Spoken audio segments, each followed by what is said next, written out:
오늘 부활주일을 맞아 십자가 부활이라는 제목으로 함께 은혜를 나누고자 합니다. 한번 따라 하십시다. 십자가 부활. 십자가 부활. 인간의 역사는 극복의 역사라고 이야기합니다. 추위를 극복하고 더위를 극복하고 또 질병을 극복하고 어려움을 극복해 왔습니다. 지금도 극복해 가고 있습니다. 이 극복의 역사를 보면 인간은 참 위대한 것 같습니다. 그러나 단 한 가지 인간이 극복하지 못한 것이 있습니다. 그것은 죽음이라는 것입니다. 죽음은 이 지구상에서 가장 강적입니다. 죽음은 모든 것을 다 이겼습니다.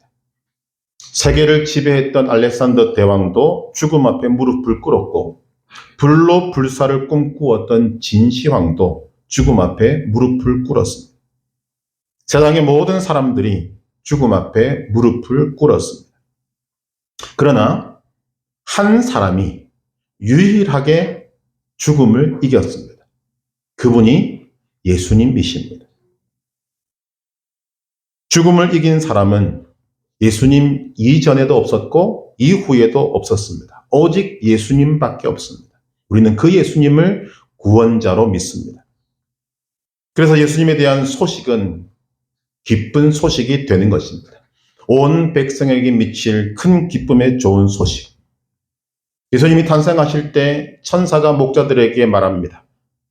무서워하지 말라. 보라, 내가 온 백성에게 미칠 큰 기쁨의 좋은 소식을 전하노라. 오늘 다윗의 동네에 너희를 위하여 구주가 나셨으니 곧 그리스도 주시니라.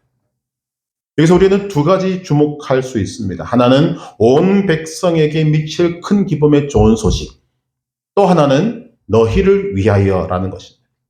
여러분, 죽음을 이겼다는 소식은 정말 온 백성에게 미칠 큰 기쁨의 좋은 소식입니다. 인간이 극복하지 못한 유일한 죽음을 극복한 것이기 때문에 얼마나 기쁜 소식인지 모릅니다. 온 백성에게 미칠 큰 기쁨의 좋은 소식 맞습니다. 그리고 이 소식은 전적으로 우리를 위한 것입니다. 한 사람도 예외 없이 죽을 수밖에 없는 인간에게 죽음을 이겼다라고 하는 기쁜 소식이 들린 것입니다. 그래서 이것을 복음이라고 이야기합니다. 복음이 무엇인가? 로마서 1장 16절은 말합니다. 내가 복음을 부끄러워하지 아니하노니 이 복음은 모든 믿는 자에게 구원을 주시는 하나님의 능력이 됨이라. 복음은 모든 믿는 자에게 구원을 주시는 하나님의 능력입니다. 복음은 구원과 연결된다는 것입니다. 그리고 복음과 구원을 연결하는 것이 믿음입니다. 사도행전 16장 31절 주 예수를 믿으라. 그리하면 너와 내 집이 구원을 받으리라. 우리가 하나씩 살펴볼 필요가 있습니다. 구원이 무엇인가? 구원은 인류를 죽음과 고통과 죄악에서 건져내는 것이다 라고 말합니다. 즉 구원은 인간을 죽음에서 건져내는 것입니다. 인간이 극복하지 못한 죽음을 극복하는 것입니다. 그런데 그 방법이 복음을 믿어야 한다는 것입니다. 그렇다면 다시 복음이 무엇인가를 우린 다시 생각해야 됩니다. 뭉뚱그려 말하면 복음은 예수님에 대한 소식입니다. 구체적으로 보면 예수님은 이 땅에 오셔서 세 가지 사역을 하셨습니다. 가르치는 사역, 천국 복음을 선포하시는 사역, 그리고 병 고치는 사역. 이것을 예수님의 3대 사역이라고 말합니다. 예수님은 산상보훈을 비롯하여 정말 주옥 같은 천국 진리를 가르치셨습니다. 그렇다면 예수님이 천국 진리를 가르쳤다는 것을 우리가 믿으면 구원을 받습니까? 여러분 답하셔야 됩니다. 속으로. 예수님은 회개하라 천국이 가까웠느니라 하시며 복음을 선포하셨습니다. 그렇다면 예수님이 천국 복음을 선포하셨다는 것을 믿으면 구원을 받습니까? 예수님은 혈루병 걸린 여인을 비롯하여 눈 먼 자와 귀 먹은 자, 안진뱅이 어떤 병과 그리고 어떤 병든 사람도 다 고치셨습니다. 그렇다면 예수님이 병을 고치셨다는 것을 믿으면 구원을 받습니까? 아닙니다. 무엇을 믿어야 구원을 받습니까? 그것이 바로 십자가와 부활이에요. 우리가 붙들어야 될 것은 병을 고치신 예수님, 천국 진리를 가르치신 예수님, 천국 복음을 선포하신 예수님이 아니라 십자가와 부활입니다. 물론 복음은 예수 그리스도에 대한 것이고 복음의 핵심은 예수 그리스도의 십자가와 부활이라는 것입니다. 그러므로 모든 믿는 자에게 구원을 주시는 하나님의 능력은 십자가와 부활입니다. 십자가와 부활을 믿으면 너와 내 집이 구원을 받습니다. 여러분 구분하셔야 됩니다. 요한복음 11장 25절 26절에서 예수님은 말씀하십니다. 나는 부활이요 생명이니 나를 믿는 자는 죽어도 살겠고 무릇 살아서 나를 믿는 자는 영원히 죽지 아니하리니 이것을 네가 믿느냐. 이 말씀의 핵심도 십자가와 부활입니다. 결국 기독교의 중심은 십자가와 부활입니다. 다시 복음의 핵심은 십자가와 부활입니다. 그러므로 기독교의 중심은 십자가와 부활입니다. 그렇다면 어떤 교회가 성경적인 교회인가? 즉 하나님이 기뻐하시는 교회인가? 하나님이 은혜를 부어주시고 성령을 부어주시고 함께 이 땅에서 복음을 전파하는 하나님이 기뻐하는 성경적인 교회는 어떤 교회인가? 십자가 부활에 대한 메시지가 선포되는 교회가 성경적인 교회입니다. 십자가 부활에 대해 가르치는 교회가 성경적인 교회입니다. 어쩔 수 없습니다. 기독교의 중심이 십자가와 부활이기 때문에 하나님이 기뻐하시는 교회, 그 교회는 십자가 부활을 선포하고 가르치는 교회입니다. 기독교의 중심이 십자가 부활이라면 교인된 저와 여러분들도 깊이 생각해야 됩니다. 내가 믿는 믿음이 무엇인지를 정확히 알아야 합니다. 내가 교회에 오는 목적이 무엇인지, 예배를 드리는 목적이 무엇인지, 왜 남들 다 놀러가는 이 시간에 이 자리에 와서 함께 예배 드리고 있는지 그 목적을 분명히 알아야 한다는 것입니다. 교회는 십자가 부활을 선포하고 가르치는 곳입니다. 그렇다면 참 교인은 십자가 부활을 목적으로 교회에 오는 것입니다. 십자가 설교, 부활 설교를 들으러 교회에 오는 것입니다. 그런데 오늘날 사람들은 교회에 십자가 부활을 들으러 오는 것이 아니라 여가 선용을 위해서 오고 자기 개발을 위해서 오고 어떻게 하면 성공할 것인가 인간관계를 위해서 옵니다. 여러분 정말 이상한 일입니다. 이 세상에서는 일어날 수 없는 일이 교회에서 일어나고 있는 것입니다. 이런 현상에 대해서 한 목사님이 이런 예를 들고 있습니다. 영어 회화를 배우려고 영어 회화 학원에 등록하고 다녔는데 영어 회화 학원에서 영어 회화를 가르치지 않고 꽃꽂이를 가르친다면 그 학원에 계속 다닐 사람이 누가 있겠습니까? 당연히 다니지 않을 것입니다. 영어 회화 학원에서는 영어 회화를 가르쳐야 합니다. 그 시간에 영어 회화를 가르치지 않는다면 항의를 할 것이고 환불을 요구할 것이고 다시는 그 학원에 가지 않을 것입니다. 그런데 십자가 부활을 가르쳐야 할 교회에서 십자가 부활을 가르치지 않는데 그 십자가 부활을 가르쳐야 될 교회에서 자기 개발을 가르치고 성공학을 가르치고 인간관계를 중심으로 해서 이런 것들을 가르치는데 교회는 아무런 문제가 없습니다. 오히려 그런 교회에 사람들이 몰려갑니다. 여러분 이상하지 않습니까? 제가 지금 저 우주에 있는 이야기를 하고 있는 것이 아닙니다. 지금 우리 주변에서 일어나고 있는 이야기를 하고 있는 것입니다. 정말 이상한 일인데 이 세상에는 어떤 곳에도 적용되지 않는 일인데 교회에서는 그렇게 되고 있다는 것입니다. 교회는 십자가 부활을 가르쳐야 합니다. 교회는 십자가의 부활에 대해서 들어야 합니다. 이것이 핵심입니다. 십자가 부활이 중요하지 그 이외에 어떤 것도 중요하지 않습니다. 우리는 십자가 부활을 가지고 교회를 분별해야 합니다. 십자가 부활을 가지고 믿음을 분별해야 합니다. 십자가 부활을 가지고 참교인, 거짓교인을 구분할 수 있어요. 그렇다면 왜 십자가 부활인가? 갈라디아서 2장 20절에서 바울은 말합니다. 내가 그리스도와 함께 십자가에 못 박혔나니 그런즉 이제는 내가 사는 것이 아니요 오직 내 안에 그리스도께서 사시는 것이라. 이제 내가 육체 가운데 사는 것은 나를 사랑하사 나를 위하여 자기 자신을 버리신 하나님의 아들을 믿는 믿음 안에서 사는 것이라. 이 말씀은 십자가 부활과 밀접한 관련 있는 말씀입니다. 내가 그리스도와 함께 십자가에 못 박혔나니, 예수님이 십자가에 못 박혀 죽으실 때 나도 못 박혀 죽었다. 예수님이 죽으실 때 나도 죽었다는 것입니다. 이것을 앞절에서 이렇게 밝힙니다. 갈라디아서 2장 19절 내가 율법으로 말미암아 율법에 대하여 죽었나니. 그런데 예수님을 믿는 사람은 죽는 것으로 끝나지 않습니다. 죽는 것도 이유가 있습니다. 왜 죽는가? 그 이유는 살아야 하기 때문입니다. 그런데 그 사는 이유가 무엇인가? 갈라디아서 2장 19절에서 또 말합니다. 이는 하나님에 대하여 살려 함이라. 죽음 이후에 사는 것입니다. 이것은 부활을 말하고 있습니다. 결국 믿음 생활은 부활의 생명력으로 사는 것을 말합니다.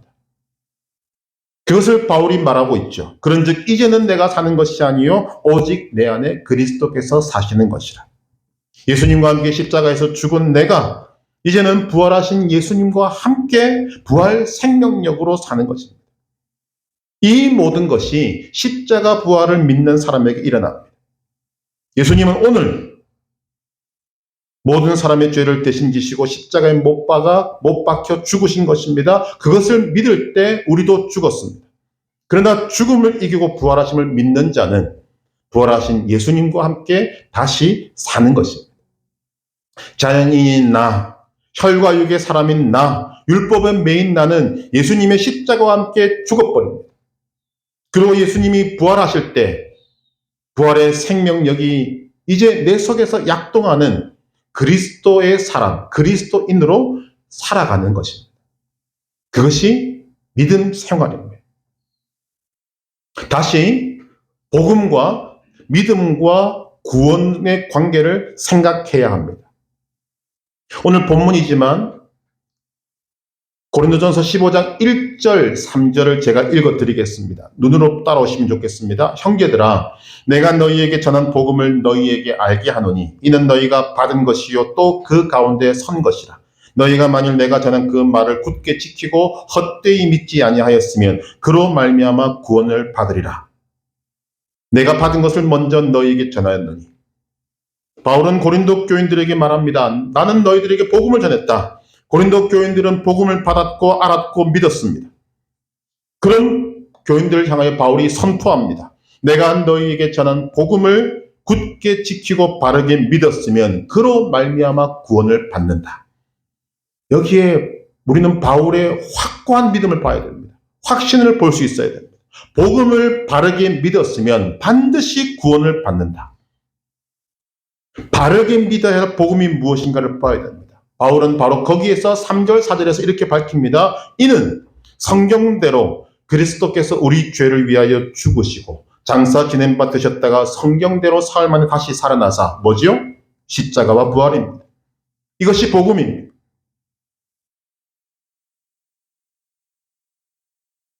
우리는 부활을 생각할 때마다 예수님이 재림하실 때에 내가 죽었어도 믿음에서 무덤에서 일어날 것을 믿습니다. 그것이 십자가 부활의 능력임을 믿습니다. 문제는 십자가 부활이 언제가 될지도 모르는 미래에만 능력을 발휘하고 오늘 내가 살아가는 이 현실에서는 능력을 발휘하지 못하는가? 우리는 이 문제를 해결해야 합니다. 예수님은 요한복음 10장 10절에서 이렇게 말씀하셨습니다. 내가 온 것은 양으로 생명을 얻게 하고 더 풍성히 얻게 하려는 것이라. 여러분, 생명을 얻었으면 생명력이 나타나야 합니다. 생명의 능력이 나타나야 한다는 것입니다. 그것도 풍성하게 나타나야 한 것이라고 예수님은 말씀하십니다. 생명력은 미래뿐만 아니라 오늘 나에게, 내 현실에, 나의 삶에 나타나야 한다는 것입니다. 여기에 저의 안타까움이 있습니다. 이 세상을 살아가는 사람들의 믿음을 보면 예수님이 부활하셨다는 사실은 믿는 것 같습니다. 그런데 그 예수님의 부활이 자신과 상관없는 부활로 믿고 있는 것 같습니다. 내가 아플 때 힘을 주지 못하는 부활, 내가 경제적으로 어려워도 힘을 주지 못하는 부활, 위험한 지경에 빠져도 아무런 말도 하지 못하는 부활, 내가 누구와 결혼해야 되는가 하는 문제에 대해서 전혀 발언하지 못하는 부활. 제가 이런 말씀을 드리는 이유는 무엇인가 하면 예수님의 부활을 믿는다면서 몸이 아프거나 경제적인 어려움을 겪거나 위기를 겪거나 모든 우리의 삶의 어려움을 만나게 될 때 십자가 부활을 믿는 사람과 십자가 부활을 믿지 않은 사람과 차이가 보이지 않기 때문입니다. 예수님의 십자가 부활을 믿는다면서 무슨 일이 생기면 쉽게 상처받고 기쁘게 살아도 될똥말똥한 이 세상을 세상 사람들보다 훨씬 더 침울하고 우울하게 살고 걱정, 의심, 염려 때문에 어찌할 바를 모르고 나의 삶이 하루 종일 안절부절 전전긍긍 두려움에 휩싸여 살아가는 것입니다.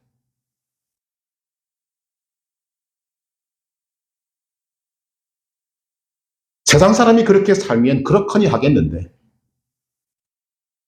십자가 부활을 믿는다는 사람이 구원을 얻었고 생명을 얻었고 예수님의 생명이 들어와 있는 사람이 오히려 세상 사람보다 더 못한 모습으로 살아가고 있는 것입니다.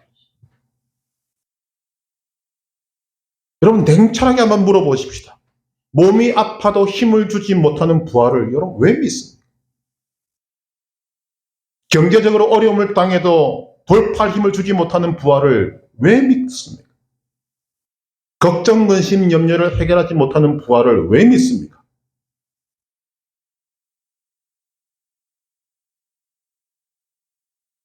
십자가 부활은 죽음을 극복한 것입니다. 죽음을 극복했다는 말은 이 세상 그 어떤 것도 극복하지 못할 것이 없다는 것을 우리에게 보여주는 것입니다. 십자가 부활은 연약한 저와 여러분을 완전히 다른 사람으로 바꿔놓는 것입니다. 그만큼 강력한 능력이 있습니다. 좀 더 구체적으로 들어가서 그렇다면 십자가 부활은 오늘 우리의 현실에서 어떤 능력을 공급해 주는가? 수많은 말씀들을 드릴 수 있습니다만 두 가지만 말씀드리려고 합니다. 첫째, 십자가 부활은 믿는 자들을 승리의 질서에 참여하게 만듭니다.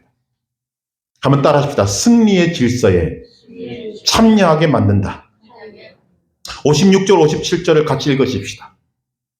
읽으면서 하나님이 여러분 주시는 그 메시지를 받으시길 바랍니다. 56절, 57절. 사망이 쏘는 것은 죄요, 죄의 권능은 율법이라 우리 주 예수 그리스도로 말미암아 우리에게 승리를 주시는 하나님께 감사하노니. 아멘. 여러분 여기 정말 아멘 하셔야 합니다. 바울은 우리에게 승리를 주시는 하나님께 감사한다라고 말합니다. 그런데 여기 지금 바울이 말하고 있는 것은 현재형으로 말하고 있다는 것에 우리는 주목해요.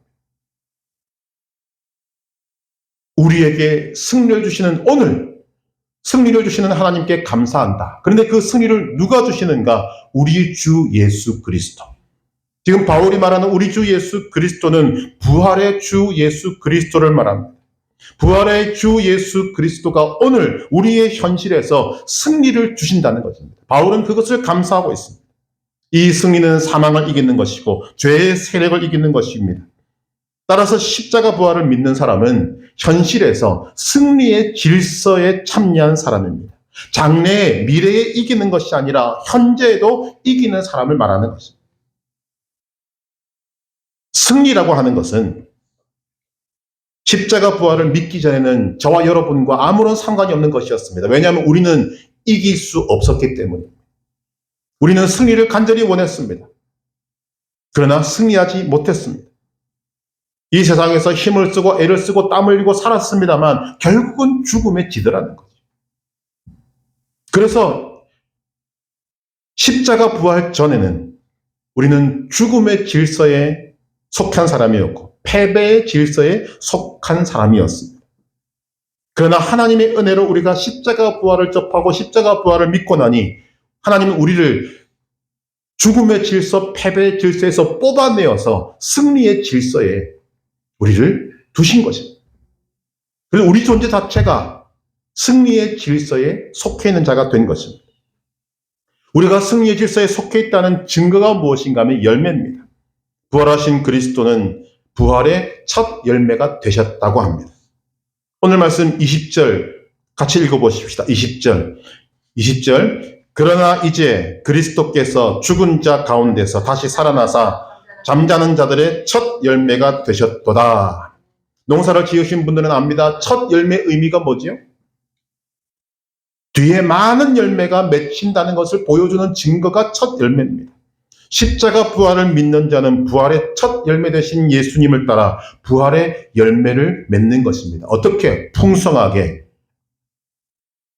예수님은 부활의 첫 열매가 되실 뿐만 아니라 십자가 부활을 믿는 자들에게 죽음을 이긴 힘을 공급해 주셔서 오늘 우리로 하여금 그리스도의 승리에 동참하게 하신다는 것입니다. 현실 세상에서 승리하게 하신다는 것입니다. 십자가 부활이 미래뿐만 아니라 오늘 우리의 현실에서도 그리스도인들이 죄의 세력을 이기고 사망의 세력을 이기고 모든 것을 이기며 승리할 수 있는 능력의 근원 중에 근원이요 핵심 중에 핵심이라고 말씀하고 있는 것입니다. 그것이 십자가 부활입니다. 십자가 부활은 우리를 죽음의 질서에서 승리의 질서로 바꾸시는 것입니다.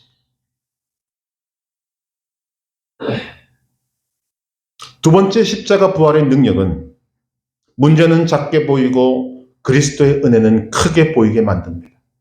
굉장히 중요한 것입니다. 인간에게 가장 큰 문제가 뭐라고요? 죽음이었습니다. 제가 과거형으로 말합니다. 죽음이었습니다. 그런데 십자가 부활은 인간에게 가장 큰 문제인 죽음을 이긴 것입니다. 죽음을 이긴 사람은 눈이 달라지게 되어 있습니다. 어떻게 달라지는가? 문제가 작게 보입니다. 그리고 십자가 부활을 통해서 죽음을 이기고 생명과 승리를 주신 하나님 예수 그리스도는 크게 보는 눈이 되는 것입니다. 여러분, 이것이 정상입니다. 오래전 이야기입니다만 저는 군목이 되기 위한 군사훈련을 12주 받았습니다. 행정훈련까지 합하면 약 20주 훈련을 받았습니다. 아주 힘들게 받았습니다. 물론 다른 간부들은 저보다 더 힘든 훈련을 더 오래 받았습니다. 군사훈련 12주를 빡세게 받고 났더니 어떤 현상이 벌어지는지 아십니까? 병사들 앞에 딱 서면 왠지 모를 자신감이 생겨요. 왜냐하면 병사들은 아무리 훈련 받아봤자 5주거든. 12주 훈련 받은 사람과 5주 훈련 받은 사람, 여러분 그 차이는 엄청나게 큰 것입니다. 힘든 훈련을 받았더니 그보다 덜 힘든 훈련을 받은 사람 앞에 당당하게 설 수 있는 것이 이 세상의 이치입니다. 십자가 부활을 믿는 사람은 인간에게 가장 큰 문제인 죽음을 통과한 사람입니다. 십자가 부활을 믿는 사람은 인간에게 가장 큰 문제인 죽음을 이긴 사람입니다. 여러분, 이 세상에 죽음보다 더 큰 문제가 있습니까? 죽음을 통과한 사람의 눈에는 이 세상에 죽음보다 더 큰 문제는 없습니다. 자신감이 생기지 않습니까? 어떤 문제를 만나든 우리는 이렇게 말할 수 있습니다. 나는 죽음을 통과한 사람이야. 나는 죽음을 이긴 사람이야. 이 정도의 문제 내게 아무것도 아니야. 이렇게 하는 것이 정상입니다. 그런데 왜 정상적으로 살아간 사람이 안 보일까요? 교회 안에. 하나님을 믿는다는데. 바울은 이 세상에 일어나는 여러 가지 문제들을 어떻게 해결하고 있습니다. 우리는 이 본문의 배경이 되는 고린도 교회를 살펴봐야 됩니다. 고린도 교회는 문제가 굉장히 많았던 교회입니다. 교회 내에 파벌이 있었고 심지어 세상에도 잘 없던 음행의 문제가 있었고 불신자와 세상 법정에 고소하는 문제도 있었고 바울의 사도권에 도전하는 문제도 있었습니다. 더욱이 은사 문제로 인한 혼란까지 더해졌습니다.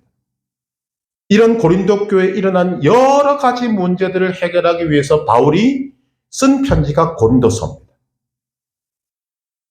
지금 고린도 전서가 그리고 오늘 15장이 어디에 있는가를 보시기를 바랍니다. 결론 부분에 있습니다.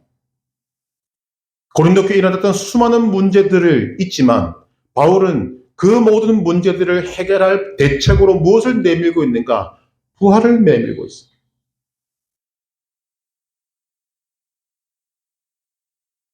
우리 42절과 43절을 같이 읽어보겠습니다. 42절과 43절 읽습니다.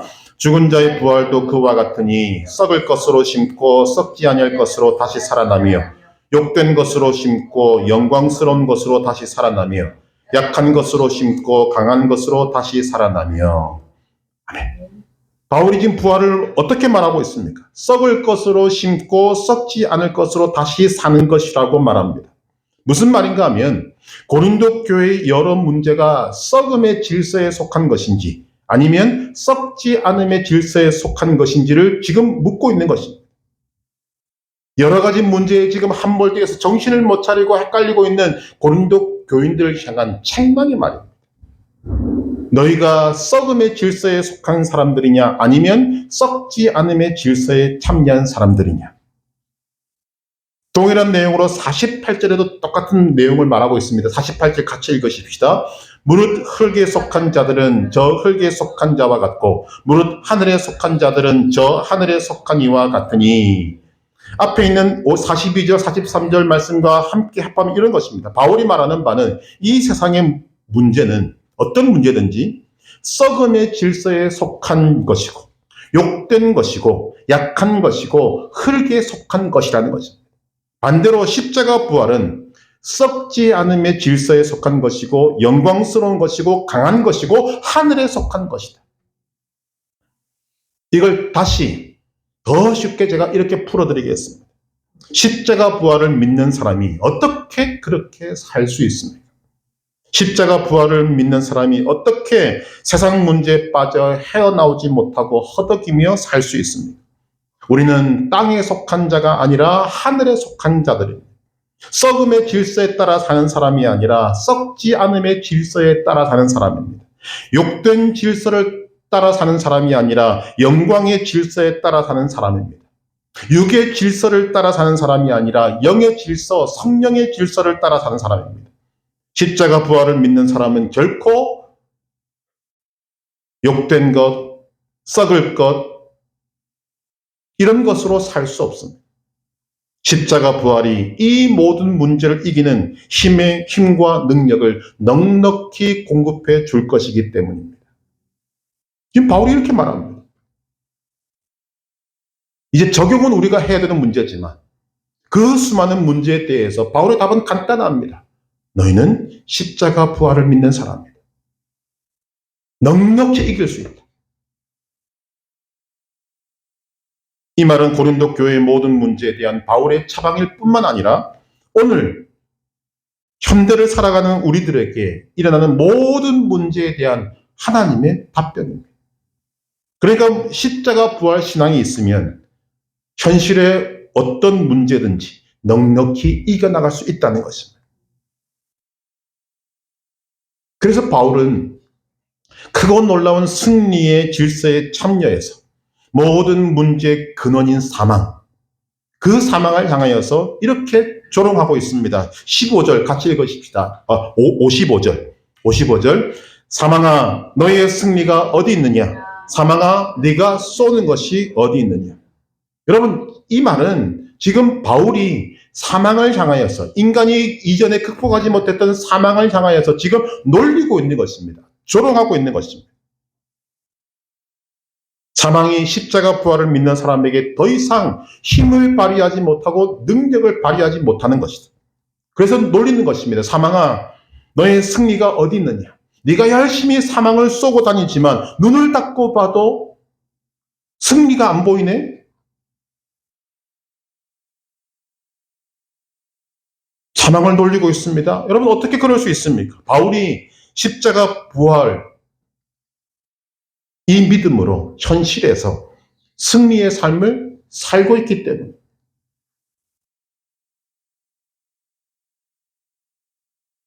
오늘 우리의 정체성을 말씀을 통해 확고히 해야만 합니다. 그리스도인이 어떤 사람입니까? 십자가와 부활을 믿는 사람입니다. 십자가와 부활을 믿음으로 죽음을 이기고 승리한 사람들입니다.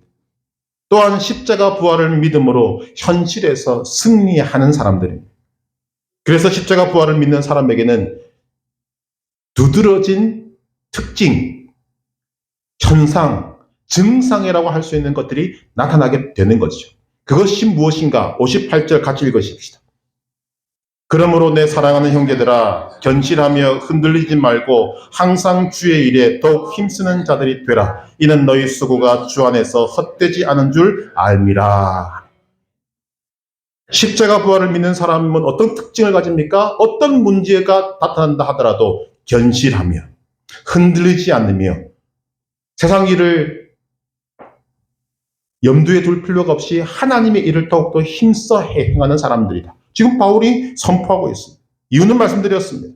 십자가 부활을 믿는 사람은 뭐가 달라집니까? 눈이 달라집니다. 문제는 작아 보이고 하나님은 크게 보입니다. 이것이 여러분 믿음입니다. 승리의 질서에 참여한 것입니다. 한마디로 십자가 부활을 믿는 사람은 세상 일에 대해서 겁이 없어지는 것입니다. 우리가 흔히 하는 말로 다른 것은 몰라도 세상 문제에 대해서만큼은 그리스도인은 간이 배 밖에 나온 사람. 출애굽기를 보면 출애굽한 이스라엘 백성들이 홍해 바다 앞에 서게 됩니다. 하나님이 그쪽으로 인도하셨습니다. 뒤에는 애국 군대가 그 당시 가장 강력한 무기들을 들고 쫓아오고 있습니다. 홍해 바다, 이스라엘 백성들이 해결할 수 없는 문제입니다. 애국 군대 도저히 해결하지 못하는 문제입니다. 너무나도 큰 문제입니다. 그런데 그 두 문제가 함께 왔습니다. 그럴 때 이스라엘 백성들은 두려워 떨었지만 모세가 무엇이라고 말합니까? 너희는 두려워하지 말고 가만히 서서 여호와께서 오늘 너희를 위하여 행하시는 구원을 보라. 너희가 오늘 본 애굽 사람을 영원히 다시 보지 아니하리라. 모세는 어떤 사람입니까? 믿음의 사람입니다. 믿음의 사람의 눈으로 바라보니까 이스라엘 백성들이 도저히 해결할 수 없었던 홍해 바다가 작게 보입니다.